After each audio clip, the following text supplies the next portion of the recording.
Welcome to Speak More Fluently.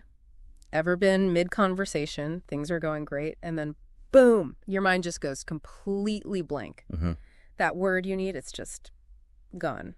And you're left hanging in that awkward silence. Oh, definitely. It happens to everyone, right? It really does. So today we're diving into some really practical ways to handle those moments, keep the chat flowing, and feel more confident when you speak. Yeah, absolutely. If you've ever had that feeling, that mid-sentence freeze, then this is definitely for you. We're talking about something you could call maybe paraphrasing on the fly. Paraphrasing on the fly, I like that. It sounds maybe a bit technical, but it's really just about having different ways to say the same thing, backup routes for your thought. Exactly. Backup routes, so you don't get stuck. And it's not just about filling silence, is it? No, not at all. Getting good at this kind of quick rephrasing actually makes a huge difference to your overall fluency and your confidence. For sure. We've kind of boiled it down to 4 main reasons why this skill is so important. First off, it just keeps the conversation moving. Right. You avoid those jarring stops. That can really kill the vibe of a good chat. Totally. Momentum is key. And second, knowing you can say things differently. It genuinely boosts your confidence. It's like having a safety net. A safety net, yeah. You're less worried about hitting a wall because you know you can go around it. Exactly. You won't freeze up as easily. And third, it actually helps everyone understand each other better. If you rephrase, it gives the other person a chance to clarify, oh, did you mean this? Yeah, it makes it more interactive, much better comprehension for everyone involved. And the last one, maybe you've noticed this with people who speak really smoothly. Being able to paraphrase just makes you sound more natural. More like a native speaker. Often. They do it all the time without even thinking. It helps you fit in. Okay, so let's get into the practical stuff. Technique number 1, use synonyms strategically. Right. This is sort of a core skill. Yeah. The basic idea is if you can't grab the exact word you want, just swap it for another one that means something similar. Simple enough. Like, instead of saying, I'm concerned about the deadline, you could say, I'm worried about the due date. Same idea, different words. Easy. But there's a catch, right? There is, yeah. You need to be reasonably sure about the synonym you choose. Don't just grab any word that seems close. Why is that? Because words have nuances. Yeah. Different levels of formality, slightly different meanings, like big versus huge. Huge is much stronger. Okay, so worried might sound more personal than concerned, which could be more professional. Precisely. You have to think about that subtle difference, that impact. It's not just about filling the gap. It's about choosing the right alternative for that moment. Good point. Don't want to change your meaning or sound weird. So the takeaway is use synonyms, but be thoughtful. Exactly. And a quick way to practice this if you want is maybe grab a short news paragraph, underline 5 nouns or adjectives. Then try writing down 2 synonyms for each. And then read the paragraph out loud, swapping in your synonyms. It helps get the feel for it. Nice idea. Okay, technique 2. Change the grammatical structure. Right. So here, we're shifting gears a bit. Instead of just swapping words, you're changing how the sentence is built. How does that work? Like, what kind of changes? Well, a common one is switching between active and passive voice. Or you could change the part of speech, turn a verb into a noun, for example. Okay, give me an example of active to passive. Sure. Active, the manager approved the plan. Right. Passive, the plan was approved by the manager. Same core info, different structure. It can even shift the emphasis slightly. Okay, I see. And the verb to noun thing. So instead of, we decided to postpone, yeah, you could say, we made a postponement. Made a postponement. Sounds a bit more formal, maybe? It can, yeah. That's actually the pitfall you need to watch with this technique, especially the passive voice. In spoken English, using the passive too much can sound wordy or, like you said, overly formal. So probably best not to overdo it.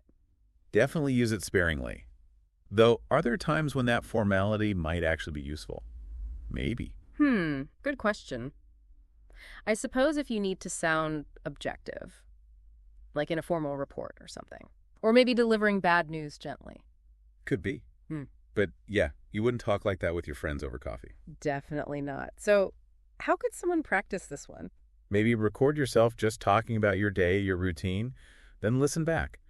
Pick out 2 sentences and try rewriting them in the passive. Okay. And then pick 2 others and try changing a verb into a noun. See how it sounds, get a feel for it. Cool. Right. Technique number 3. Use descriptive phrases. This one's great. It's basically describing something when you can't remember its name. painting a picture with words. I like that. Because sometimes the label just vanishes, but you know what it is. Exactly. So instead of freezing because you can't think of the word screwdriver. Yeah, happens all the time in the kitchen. Right. You could just say, can you pass me that tool? You know, the one with the flat metal end for turning screws? And they'd know exactly what you mean. Instantly. It bridges that temporary gap. But there's a small warning here, too. Which is? Keep the description reasonably short. Don't go on and on. Right, or you'll confuse them more. Aim for brief and clear. Yeah. If your description takes longer than just saying the word would have, probably too long. You want to keep things flowing, not deliver a lecture on tool design. Good rule of thumb. So for practice, maybe pick 5 things around the house. Perfect. And just read a quick 1 or 2 line description for each, like the thing you use to flip pancakes for spatula. Then practice saying them. Got it. Okay, next up, technique 4. This one sounds a bit tricky. Employ antonyms with negation. It sounds more complex than it is. It's basically saying what something isn't to show what it is, using not with the opposite word. Okay. So instead of saying he's very friendly, you could say he's not unfriendly. Not unfriendly. Okay. It gets the point across, kind of indirectly. It does. And it's a useful little trick when the direct word just won't come. But you do need to be a bit careful. How so? Double negatives can sometimes be slightly ambiguous. Does not unhappy mean positively happy or just not sad? True. Could be a subtle difference. Exactly. So make sure your meaning is still clear. Also, could it be confusing if the listener doesn't immediately grasp the antonym you used? Oh, yeah, that's a good point, too. If they have to stop and think, wait, what's the opposite of that? Right. Then you've maybe lost the flow again. Right. Clarity first. A way to practice this. List maybe 10 common adjectives. Expensive, noisy, easy, whatever. Yep. Then write a paraphrase for each using not, plus the antonym. Not cheap, not quiet, not difficult, just to get used to the pattern. Makes sense. All right, technique 5. Break complex ideas into simpler parts. This is super helpful when you're trying to say something long or complicated. All right, those sentences that have multiple clauses and conditions, easy to get tangled up. Totally. So the idea is just to split that big sentence into smaller, simpler ones. Okay, example. Instead of, despite the heavy traffic and the unexpected rain, we still managed to arrive at the meeting right on time. Bit of a mouthful. Yeah. You could break it down. The traffic was really heavy, and it started raining unexpectedly. Still, we arrived at the meeting on time.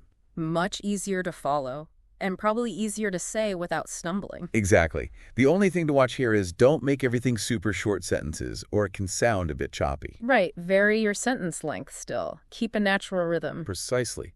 Simplify for clarity, but don't lose the flow. For practice, maybe find a paragraph in a textbook. They often have long sentences. Good idea. And try rewriting the long ones as 2 shorter ones. Then read it aloud. See how it feels. Okay. Technique number 6. Use fillers and transition phrases. This is something we all do naturally to some extent. Yeah. But you can be more deliberate about it. You mean like, Well, yes, but maybe more strategically than just randomums. Too many of those can be distracting. But using proper transition phrases can actually buy you thinking time and guide the listener. Things like, let me see, or what I mean is, or even just actually. Okay. So they signal you're pausing to think or rephrase rather than just stopping. Exactly. They keep the connection. So the goal is maybe fewer unconscious ums and uhs and more conscious, meaningful phrases like those. How can you practice that? Try giving yourself a quick, 1-minute impromptu talk on any topic and intentionally put in 2 or 3 of those transition phrases. Well, basically, or let me put it another way. Just practice using them to bridge thoughts. Got it. And the final one, technique 7. Rephrase the question or prompt. This is a neat little trick. It gives you thinking time and confirms you understood. How does it work? When someone asks you something, instead of jumping straight into the answer, Yeah. you briefly restate the question, maybe in your own words, as part of your reply. Oh, okay. So if they ask, what challenges did you face? You could start with, so the challenges we faced were mainly logistical, or thinking about the challenges we encountered. It just gives you a few seconds to organize your thoughts. Clever. Buys you a moment. It does. Just don't sound like a robot repeating the question word for word every time. Keep it concise and natural. Right. Don't overdo it. And for practice. Easy one. Get a friend to ask you random questions, or just ask yourself some. And practice starting every answer by briefly rephrasing the question first. Okay, so those are 7 really solid techniques, but using them effectively probably takes practice and avoiding some common mistakes. Absolutely. There are definitely pitfalls. One big one is just relying too much on one technique. Like only using synonyms all the time. Exactly. It starts to sound unnatural or repetitive. The key is really to mix and match. Use different tools for different situations. Variety is key. Makes sense. What else? Another danger is accidentally changing the meaning when you paraphrase. You rephrase it, but it doesn't quite capture what you originally intended. Oh yeah, that's subtle nuance again. Right. So always do a quick mental check. Does this still mean what I want it to mean? If you're unsure, maybe it's better to pause and say it more simply, even if it's less fancy. Accuracy over speed. Good advice. Don't sacrifice clarity. Definitely not. Then there's the formality issue we touched on. Sounding too formal or too casual. Right. Using "we made a postponement" with friends might sound odd. Exactly. You need to kind of match your style to the context, the situation, who you're talking to. Read the room, essentially. Adapt your register. Okay. And what if your paraphrase ends up being, like, way longer than the original word? Yes, that happens. You're trying to describe screwdriver and end up giving a 10-second explanation? Yeah. Defeats the purpose a bit. It does. Aim for conciseness. If your paraphrase feels like it's taking ages, maybe try a different technique or just simplify the whole idea. Keep it snappy. Okay. So we've got the techniques. We know the pitfalls. How can people put it all together? Practice effectively. Okay, here's a really concrete practice session idea. Find a short audio or video clip in English, maybe just 30 seconds to a minute. Listen carefully. Jot down the main points, just bullet points. Right. Then, straight after listening, try to summarize the clip out loud. Okay, summarize it. And here's the challenge. Try to consciously use at least 3 different paraphrasing techniques from our list while you do it. Okay. Actively applying them. Exactly. And then, to really learn from it, record yourself doing the summary. Ooh, brave, but probably useful. Definitely useful, because then you can listen back and compare your summary to the original clip or its transcript. See where you were clear, where you maybe stumbled, where you could have used a different technique. Self-review is powerful. So consistent practice, self-reflection seems crucial. Any final tips for really mastering this long-term and making it second nature? Yeah, a few things. 1, build your own synonym bank, like a little personal glossary. Note down words, their synonyms, and importantly, those nuances, formality, connotation. Keep track of those subtleties. Good idea. 2nd, listen actively to how native speakers paraphrase. They do it constantly. You can even try shadowing, listen, pause, repeat, paying attention to how they rephrase on the fly. Like mini immersion. Kind of, yeah. 3rd, use language exchange partners if you can. Practice with real people who can give you feedback. Did that sound natural when I rephrased it? Real-world practice. Essential. And lastly, just reflect after your own conversations. When did you get stuck? What technique could you have used?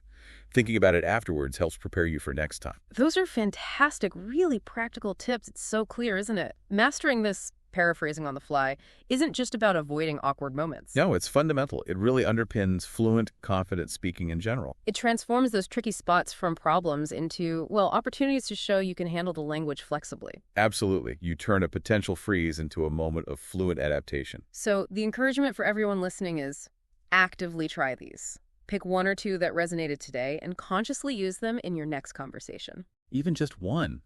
You might be really surprised how much difference it makes to your flow and just how you feel when speaking. Definitely. And maybe a final thought to leave you with. Consider this. How might consciously trying even one of these techniques actually change your whole experience, your confidence level, the very next time you're searching for that word mid-sentence? It seems small, but it could be a really significant shift in your journey to speaking more fluently.